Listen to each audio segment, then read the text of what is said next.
what I want to do tonight, and we'll see how far we can get, is does every mitzvah have a reason to it? When someone asks you, why do you do what you do? Or why is it that some Jews do certain things? Is there a reason behind it? How would you respond to such a question?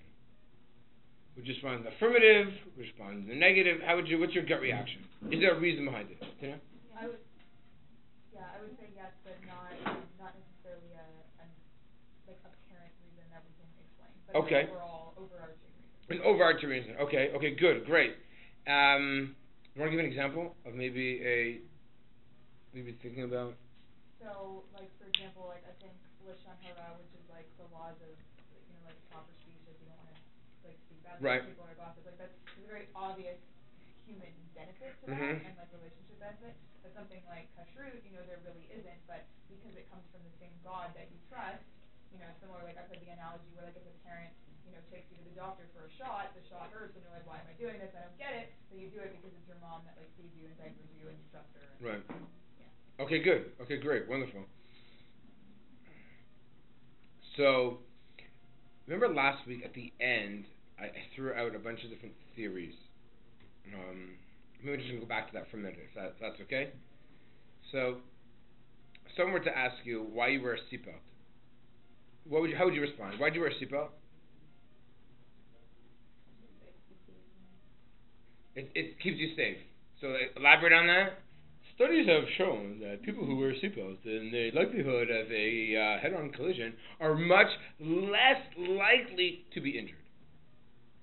Right? Meaning a person who's in a car accident, God forbid, and they're in a car accident and they have a seatbelt, the seatbelt 90% of the time is going to minimize their injury. Right? Okay, is that true for that before? It's not such a nuance. Now, you want to tell me you have a 2% you're more injured? The government says for that 2%, I'm willing to risk it because of the 98%. So, if I were to ask you, tap you on the shoulder, I interview you, walk in at Clark and Bathurst, I say, excuse me, young lady, why do you wear a seatbelt? You'll say to me, because it is the safe thing to do. What else might you respond? Maybe not you, but what else could you say? Why do you wear a seatbelt? I couldn't even tell you. How many demerit points is it? 3, 6, 2, 4? A lot? Yeah. What's the fine? A lot. A lot? Someone here knows it. I'm just kidding. Got it, right? It's a lot. Whatever it is, we'll say it's $250 and it's 3 demerit points. Why do you wear a seatbelt? I wear a seatbelt because it's the law. These are two different approaches. Why is it that you keep the mitzvot? Do you know why I do it? It's safe. It's good for me. It benefits me. Do I understand the statistic, the 98%? Maybe yes, maybe no. But it's good for me. Is that empirical evidence? Is there empirical evidence to prove that it's good for me? Yeah, sure there is. Empirical evidence that wearing a seatbelt is good for you. I would imagine there's empirical evidence that not gossiping is good for you as well. I'd like to think so anyways. Right? And then we can think of the obvious ones, whether it's murder, stealing, whatever the case, that's a given. But why else might you say why you do something? Another reason is, you know what? I just don't want those demerit points. I don't do something because of my own well-being. I do it because I don't want to pay a fine. I don't want to get zapped by God, whatever that means, whatever that entails. Fear of punishment. There's another reason. It's called my seatbelt theory of commandments. Let me give you another theory of commandments. I touched on it last week, and I'm going to go there again. And it's actually not mine. We'll see if we have time. We're going to see it today inside. It's actually from the Kuzari, from Rabbi Yehuda Halevi. I'll throw it out there right now. It's called the medicine theory of commandments. So why is it that you take, you have a headache, and you take Tylenol? Why do you take Tylenol? Because it's going to leave your headache. Now, do you understand why it leaves your headache? Numbs the pain. Do you understand the synapses and the ibuprofen? I have no idea what I'm talking about, right? And attacks, whatever it is. I have no idea. I don't care. I just take aspirin. I take the Advil. But you just know it works. Why does it work? The doctor says it works. I took it last week and it worked. I don't understand anything about it. I couldn't understand the chemical composition. Couldn't do it on my own. I have no idea. So to some extent, there's also a reason why, perhaps a theory, we'll see that in a minute, and Rabbi Yehuda Halevi, why is it that you perform mitzvot? You do it because there's some benefit. Do you understand? No. But someone told you to do it. So exactly that someone is the rabbi, is a guy, that's we can talk about. There's another theory. One of my favorite theories.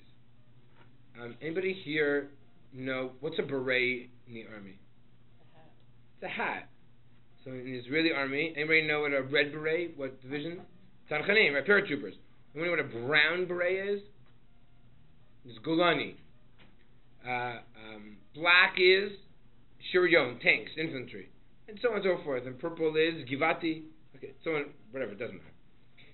Why does the Israeli army make these soldiers run for 8 hours, jump out of planes, do whatever they need to do to give them the red beret of a tzadchan? I'll prove to you something. Anybody know what do they do when they actually go into combat? What do they do with their beret? They don't wear it. You don't wear it. It's in the army base. You put on like a helmet instead. The only time you wear a red beret is, you know when?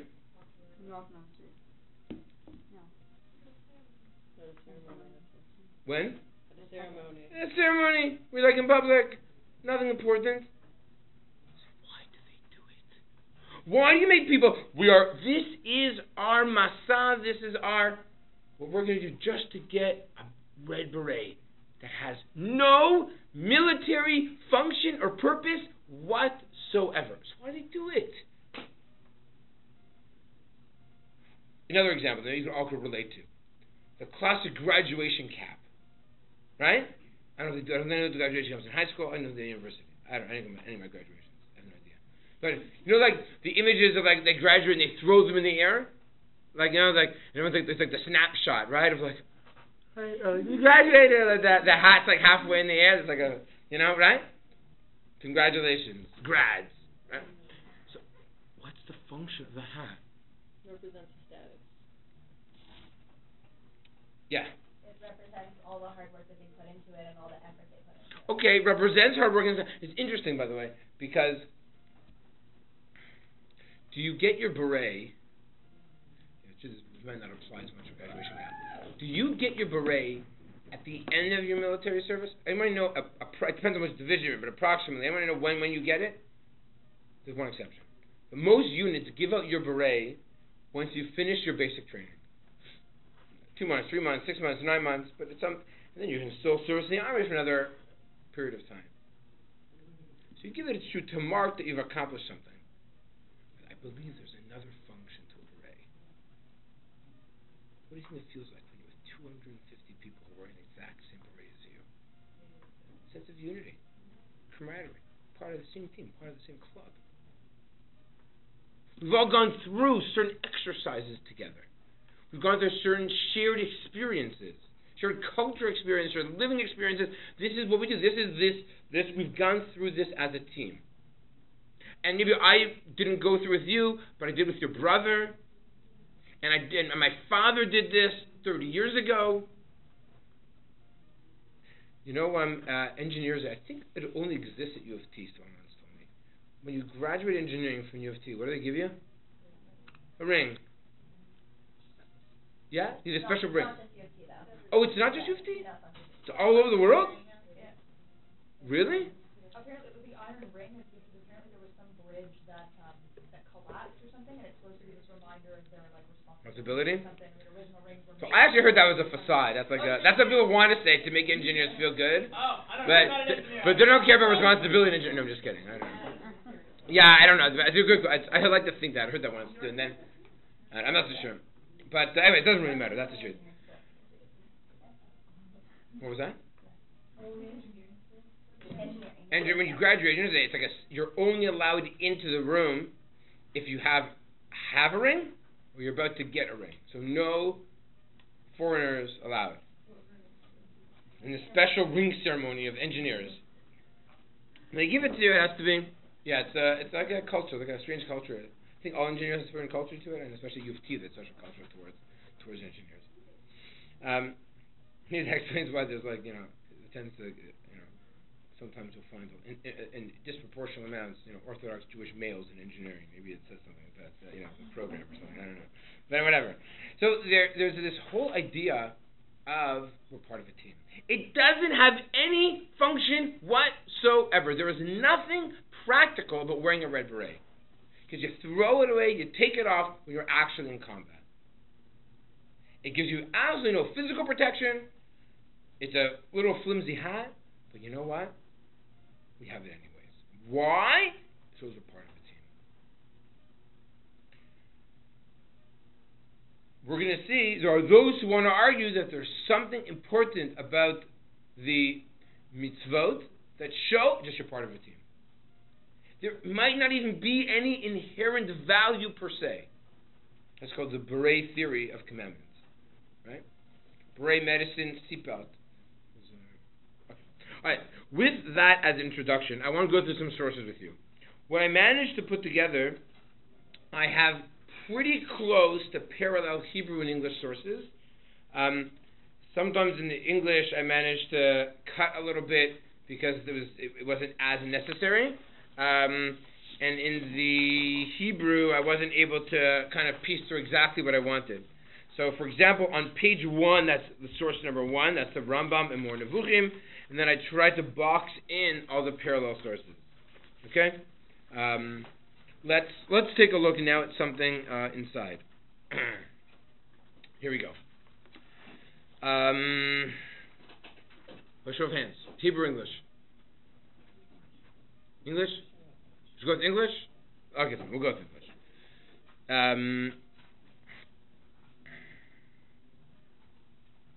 Let's start. So, there's a group of human beings. This is the Rambam. Let me actually just explain it for a minute. So the Rambam lives approximately 800 years ago. He grows up in Spain. At the age of approximately around his bar mitzvah, he needs to run away because of the Almohids, because of the basically the barbarians are taking over Spain. And he leaves, and his family goes to Cairo. He lives in Cairo for many, many, many years. Towards the end of his life, he goes and actually makes it to the land of Israel. A terrible tragedy actually takes place while he's in Cairo, and his brother dies. His brother is exceptionally wealthy and basically funds him. That's how the Rambam is able to be the Rambam, if someone else is helping you survive. And that actually had a terrible impact on the Rambam for a very long period of time. It's not for now. Then eventually he makes it to Israel, and that's where he settled. In fact, today you can go to his grave. If you've been there before, it's in the north. It's in Tiberias. That's the Rambam. The Rambam, believe it or not, at the time was very controversial. We actually make reference to his controversy on Tisha B'Av. I'll just say this simply because it's right before Tisha B'Av. But some of the Rambam's books were actually burned in public by the Jews because they felt they were heretical. Part of it was this book by the More Nevuchim. It said things that were considered heretical. And then, in the exact same spot, less than a century afterwards, the government burnt manuscripts of the Talmud. And Rabbi Greenberg says we're being punished for what we did to Maimonides, what we did to the Rambam years earlier, that people didn't take a strong enough stand to prevent the holy sage Maimonides' books from being burned. So the Rambam is probably the most well-known, one of the most well-known medieval philosophers, Jewish medieval philosophers, one of the great halachas. He wrote something that no one's written ever since. He codified all of Jewish law, both Jewish law that's applicable, and even the laws of the temple, which were not applicable. Right? Basically, no one's really done that since. The only drawback from his law book, which is called Mishneh Torah, Yarech HaZakah, 14 books, is that he did not reference anything. So he just wrote. And people asked him, like, where do you get that from? Why does he say this? So that's the Rambam is very, very unique in that way. Both the scope of halacha and philosophy. This is from his Jewish philosophical work. So here we go. The group of human beings to consider a grievous thing that causes should be given for any law. So the Rambam starts off by saying there are people who say it's a bad thing to say that there's meaning, that there's causes for a certain mitzvah. What would please them most is that the intellect would not find a meaning for the commandments and prohibitions. And he's saying that what would make these people very happy, that you wouldn't be able to rationally find any meaning. People are very happy with that. What compels them to feel thus is a sickness. Meaning, what's the Rambam saying? The Rambam is arguing that you should find reasons or not find reasons. He's saying you should find reasons, right? There are people who don't want to. They'd be very happy not to. And he's arguing against it. For which they're able to give utterance and of which they cannot furnish a satisfactory account. For they think that if those laws were useful in this existence and had been given to us for this or that reason, it would be as if they derive from the reflection and understanding of some intelligent being.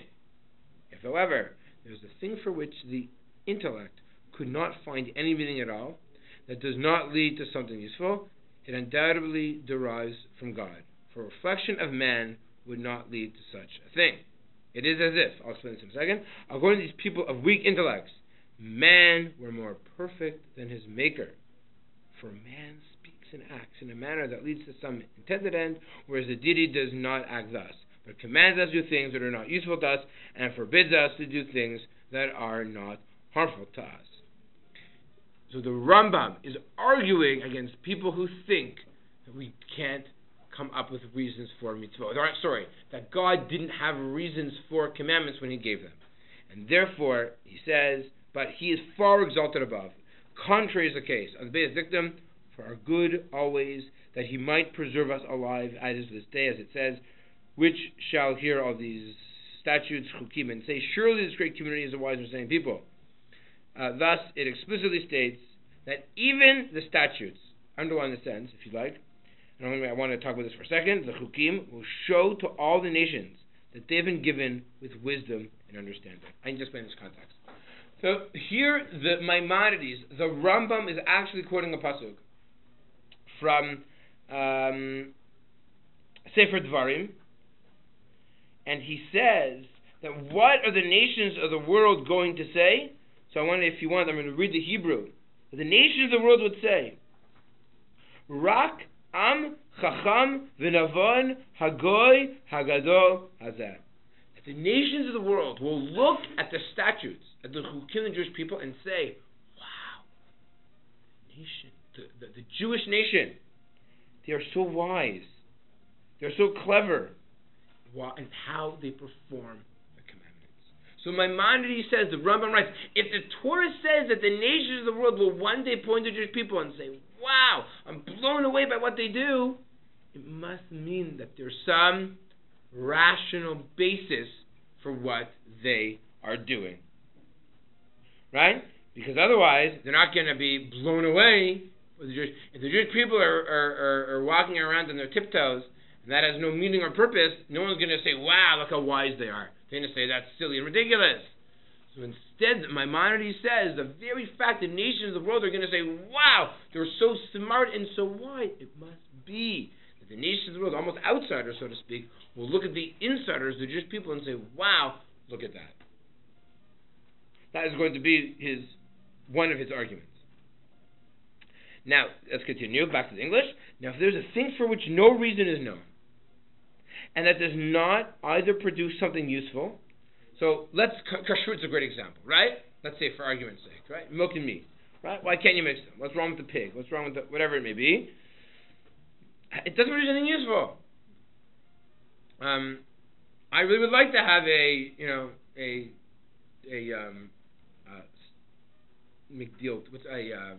meat and cheese together, right? Like, why not? Cheeseburger, thank you, cheeseburger, right? What's wrong with that? It's useful. It's convenient. Why should one say of one who believes in it or practices it that he is wise, understanding, and of great worth? And why should the religious communities think it is a wonder? Rather, things are Indubitably? Wow, I like that word.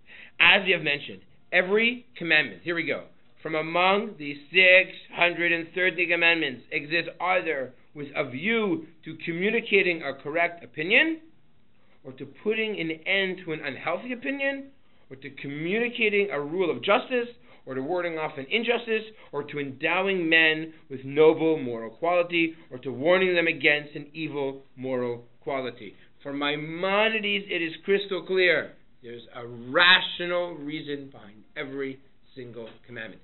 Is every commandment, is it obvious what it might be? No. But there is a logic, and that is the approach, for lack of a better term, is known as the intellectual approach, right? There is a reason.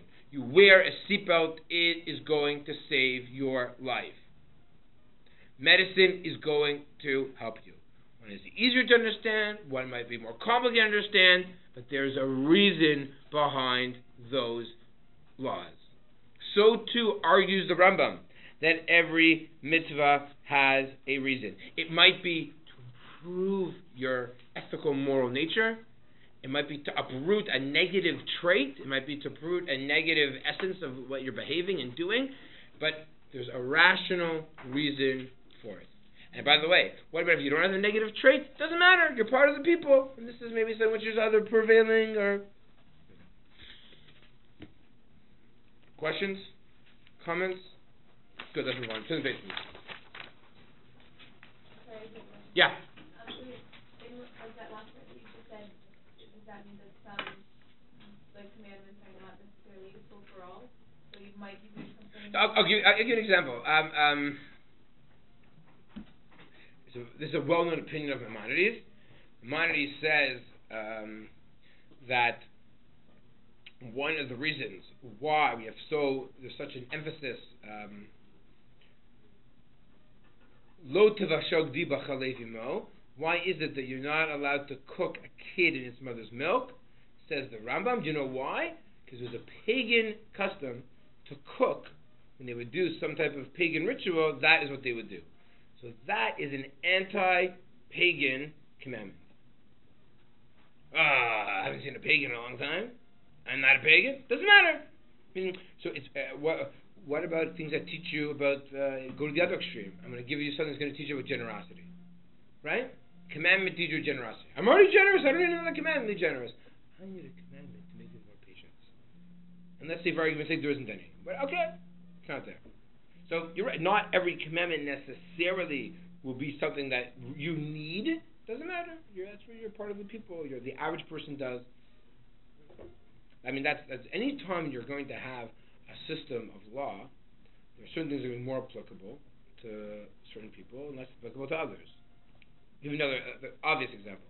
One of the things I really despise, some of you know, I made a bar mitzvah a couple weeks ago, and one of the things I despise is when you go over to a bar mitzvah boy and say to him, Mazel Tov, that part's okay. You say Mazel Tov to him, may you fulfill all the commandments in the Torah. To me, that's actually a curse. I said to someone, you're cursing him. He thought I was crazy. I said, you know there's a commandment to get divorced? You know there's a commandment to return a stolen object? Doesn't mean, listen, Rabbi, I didn't fulfill all the commandments of my life. I'm going to divorce my wife just so I can get another point. I mean, it's ridiculous. I'm going to steal something so I can return a lost object. It's a mitzvah. The Heshiv Esek Zela Shalakach. Doesn't mean, right? Of course, as I'm sure many of you are familiar with, there are mitzvahs that only apply to a cave. Mitzvahs only apply to a kohen. Mitzvahs only apply in Israel, out of Israel, right? Temple, no temple. It is impossible for one person to follow the commandments. So that's the case. They're not applicable to everybody. So the commandments were never, ever meant to be applicable to everybody. In the most obvious way. So then it's for sure it would be obvious to say they're not even meant to be applicable to everyone's nature. Everyone has different nature, just like everyone's a different human being. This is earlier on in Mon Jul. But no cause will ever be found for the fact that one particular sacrifice consists in a lamb and another in a ram, and the number of victims should be one particular number. Accordingly, this is, for some people might find this controversial, maybe, in my opinion, all those who occupy themselves with finding causes for something of these particulars are stricken with a prolonged madness. The Rambam says, why is it that we offer one one ram on a certain holiday and 2 bulls on another holiday? You know what the Rambam says? I don't know. It doesn't matter. It's irrelevant. It makes no difference. People who are bothered and try to find meaning have prolonged madness. It's a very extreme statement. Right? He says, Lelo to'elas. There's no value. The details of certain commandments don't necessarily have reasons. So, the Rambam says, the big picture, let's go back to what we talked about last week, the forest and the trees, the macro and the micro. The macro, the big picture, according to the Rambam, is everything has purpose and reason. Their details, not necessarily. It doesn't mean that details aren't important. It means the details don't necessarily have reasons to it. You have to do them. They're important. You can't offer a bull when you have to offer a cow. You can offer a cow and a bull, but why specifically those animals in those days? Doesn't matter. Most people, it's a little shocking. Yeah, question? Well, first that it's just that if there's no difference, if it doesn't make a difference and there's no cause, then you might as well just bring it. Okay, so that's a great question. That's a great question on the Rambam. So why not? Like, why is it interchangeable? You could argue that the Rambam here is advocating for another position. I'll give you another example. What? It makes a difference to Oh, Hashem. okay. So here's something which is very possible, and that is, do you know why you do things? You do things because. Okay, let's talk about the army. Army is a great situation.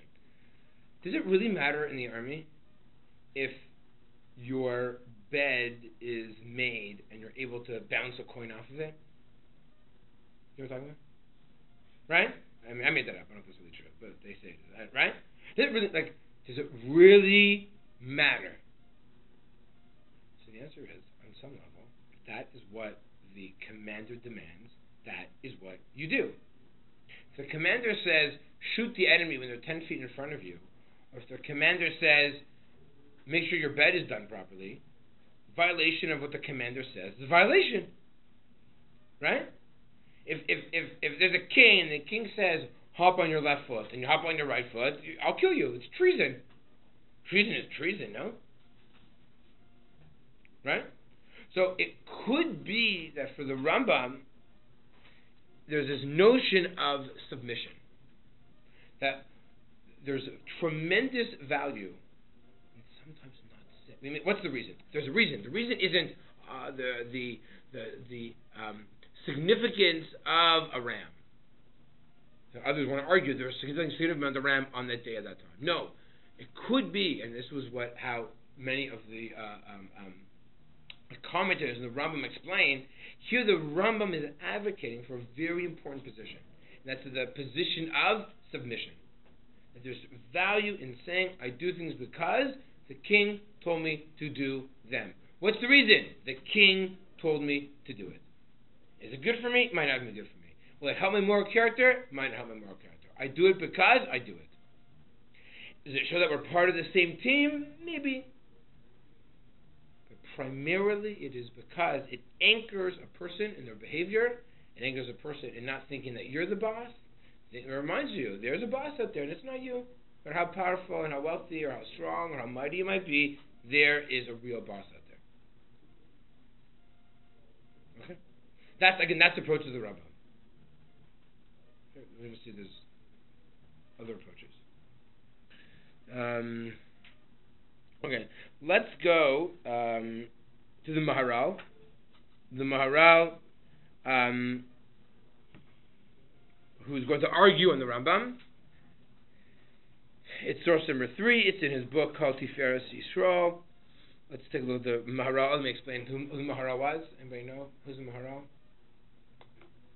Anybody know? Maharal Prague. Lives in Prague. Where's Prague? The Czech Republic. When did he live? Approximately? Let's go by century. How many centuries ago? 4 centuries ago? Right? So he's not, he is a good 350 years, 400 years after Maimonides. Right? So never met him, never saw him. Right? Probably never went to visit his grave even. Right? But But the beauty of Torah is that people argue on each other as if they're still alive, right? There are people today who are going to quote the Rambam and argue on him, and he said this. So you walk into a room, it seems like he just lives he lives down the block, or he just lives like in New York City or something. Even though he's been buried physically for many hundreds of years, he's still very much alive. So this is we forget that sometimes. That this kind of expands, right? Centuries, just brought down on a piece of paper. You forget it's pretty amazing actually. Okay, let's look at the Maharal. And there is certainly no justification of this explanation. You'll see what he's arguing on. For it is about the entire Torah that the verse states. And what nation is so great that it keeps the statutes and judgments so righteous all the Torah? That's the verse that Maimonides quoted earlier. And it says, keep them therefore and do them. For this is your wisdom and your understanding inside the nations, who shall hear all these statutes and say, surely this great nation is wise and understanding people. Right? So that's the exact same verse that Maimonides quoted earlier. Continues, surely then, every matter in the Torah, general rule as well as particular, are all words of wisdom. And it is not as he, the Rambam, thought the particulars have no reason whatsoever, for that would not be a Torah of wisdom. So the Maharal takes the exact same verse, the exact same pasuk, that the Rambam uses to prove that there's rational things when it comes to commandments, but the Rambam stops at the big picture, at the forest, and comes on Maharal and says, wait a second, and people are going to say that the Jews are so wise and so smart, oh my goodness, rak am chacham v'navon agol gadol hazeh. It must be that even their details have something which has meaning and purpose, and improve what you do, and have value to the outsider. Not just the big picture, not just the macro, but also the micro, also the trees. Okay? So those are the two different approaches. Again, which one's right? It doesn't matter. It's not about right. It's not about right or wrong. This is about Torah. Torah isn't always about what's right or wrong, especially when it comes to these issues. There's different approaches, right? I can argue on the Maharal can argue on the Rambam. I sure can argue on the Rambam, right? So we see here two different schools of thought. We see these two schools of thought in their various forms throughout the centuries. Again, if this was like a university course, you could spend 20 hours on going through the various approaches and finding proofs through millennium for each one of them, and everyone could bring their own commentary from 400 years earlier to prove it. But I wanted to show you these are two very different approaches. There is no question that the Hasidic movement looked at the words of the Maharal and used this to show how every little thing that a person does has not just purpose and meaning, but actually, and this is the second approach which I don't want to go into at all, the approach says that it actually has some type of spiritual impact in the cosmological spiritual world. Right? So when you give tzedakah, according to Hasidic thought, that has almost a cosmological, spiritual, and power to it. Which is one of the reasons, I'll give you an example, the Rebbe Lubavitch, why would he go around telling people, go have Jewish boys put on filament? Go around and set up shop and tell them. Like, it means nothing to them. It's totally irrelevant. You're going to insult people. It looks weird. Is that really having an impact? Is that going to make a difference? The answer is, if you believe that by doing one mitzvah has some type of cosmological ricochet effect to it, then sure, it has a tremendous impact. If it has an ability perhaps to stir up some type of something which, some spiritual element in a human being which is docile, which is surrounded by various layers, perhaps by doing one thing could bring that out. Okay? So that is very much the Hasidic school of thought. And that what you do, the commands that you do, is not just benefiting you, but perhaps on a certain level even, it has even an impact on God. Right? Whereas others would argue, if you can have an impact on God, that's heresy. You can impact God? You can change God? That's heretical. How can you change God? God's not changeable. Okay, those are the two different, again, this is not for now, it's a very complicated discussion. This is what battled for hundreds and hundreds of years over, can you impact God? Can you not change God? Okay, that's absolutely not for now. Yeah. That's the difference. I mean, again, that's a difference, right? Is Is the Rambam necessarily saying that, like, there aren't reasons for the particulars, or just that you'll go crazy trying to find them? so what he's saying is there is no reason. What is the reason? Submission. Anchor yourself in certain behavior. Yeah. Just why? So the Rambam would argue, why do you offer this lamb on this day, on that a lamb on day X and a ram on day Y? You know why you do it? Because God said so. That's it. God said to do it. That's why you do it. There is a value in submission. The problem, we live in a world where submission is a very negative thing, right? Right, but personal autonomy and personal freedom, and don't tell me what to do. We speak more about individual rights than about individual responsibilities. I can go on a whole tirade now about this, but I won't. Right? Because one of the things I scream and yell, and when I teach one class at Chat, and that's what I scream and yell at them about. They all care about their rights. They always talk about, these are my rights. They never speak of these are my responsibilities. That's not my idea. I'm not so smart. It's Roy Jonathan Sachs. Right? And that's the idea, to change the vocabulary of, because why? Because we live in a culture that's all based on I, me, moi. Right? And that talks about rights. And that talks about, I understand everything, I know everything, I know more than my parents, right? As opposed to, submission has value. That's why students who are standing up for teachers, because they show submission, and they don't want to demonstrate submission, they don't know more than me. They just stand for me. Whatever, it's just an example. Okay, let's go on. So, the Rambam, remember I told you that was the Rambam in his philosophical work. Let's take a look at the Rambam in what appears to be the most unlikely place. The Rambam will describe what we almost need to do. Take a look at this. It is, see where it says it is fitting for man, bottom of page 2. Oh, let me get the context. It continues, if you want to follow the Hebrew, on the top of page... Where's that page number? Disappeared. The Rambam, at the end of where he talks about the laws of sacrifices, so he's talking about the temple, in quotation marks, the most irrelevant, quotation marks, commandments that are out there, ending with basically the laws of Me'ilah. Me'ilah is you're not allowed to use things for the temple for mundane purposes. At the end, he goes into what appears to be a tangent, which is exactly what we're going to find very interesting for our purpose. Take a look. It is fitting for man to meditate upon the laws of the Holy Torah. The Rambam says, it is fitting for man, think about them, and to comprehend their full meaning to the extent of his ability. The Rambam recognizes not everyone has different cognitive abilities. If you have a certain cognitive ability, you need to think about why you do certain things. Nevertheless, a law for which he finds no reason and understands no cause should not be trivial in his eyes. Let him not break through to come up against the Lord, lest the Lord break forth upon him.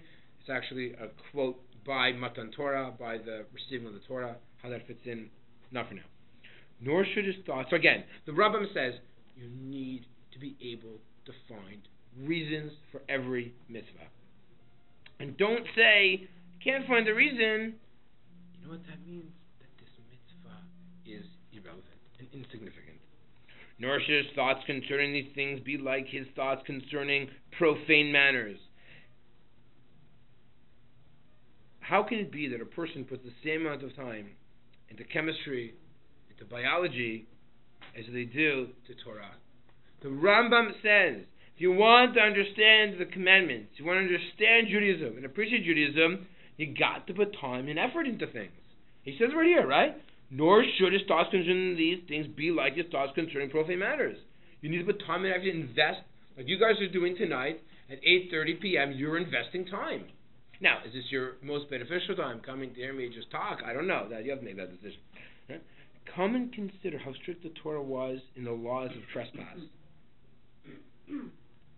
Now, if sticks and stones and earth and ashes became hallowed by words alone, as soon as the name of the Master Universe was invoked upon them, I'll explain what this means in a minute, and anyone who's comported with them as the refrain saying committed trespass and required atonement, even he had acted unwittingly, how much more should man be on guard not to rebel against the commandment that created for us by holding him? Blessed be he. So I will explain. The laws of trespass are the laws of Me'ilah. So let's say, for example, this is not the plastic cup in Thornhill. This is now an amazing receptacle used in the temple. Right? I have an ability, and now, what transforms this plastic cup into a receptacle that's used for the temple? Okay, today nothing. But, in theory, I could have a regular, basic frying pan that I could use in my home, and then I just say a few words, and that frying pan has now been transformed into a vessel that is used in the temple. Who has that ability? Human being. We have an ability to sanctify things through speech. And the flip side, we have an ability to desecrate things through speech and action. So if I take a frying pan that was used in the temple, instead I make fried fish, that's a problem. I've desecrated, I've done Me'ilah B'Kodesh. I've trespassed, is the English word that's used here. Right? So let's see what he's trying to say with the context. Let's continue. What's the reason why he does it? Only because he doesn't understand the reason, or to heap words that are not right against the Lord, or to regard the commandments in the manner in which he regards ordinary affairs. He treated that frying pan, and treated this cup just like a regular cup in a frying pan. He wasn't careful with the commandments. He wasn't careful with his words or with his actions. Surely it stated in the Torah, therefore, shall you keep all my statutes and all my judgments and do them. The sages said, to give keeping and doing to the statutes as to the judgments. Doing is known, namely, that he should do the statutes, and keeping that he be watchful regarding them, and not imagine that they are inferior to the judgments. Says the Rambam in Hilchot Me'ilah, he encourages people to ponder the mitzvot. Should we seek out reasons? There's no question, the Rambam says, there's religious value in trying to seek out religions. It'll help clarify what we do. Perhaps it'll give us more moral commitment, or give us a spiritual foundation. That is what the Rambam, I believe, here is arguing in the laws of Me'ilah.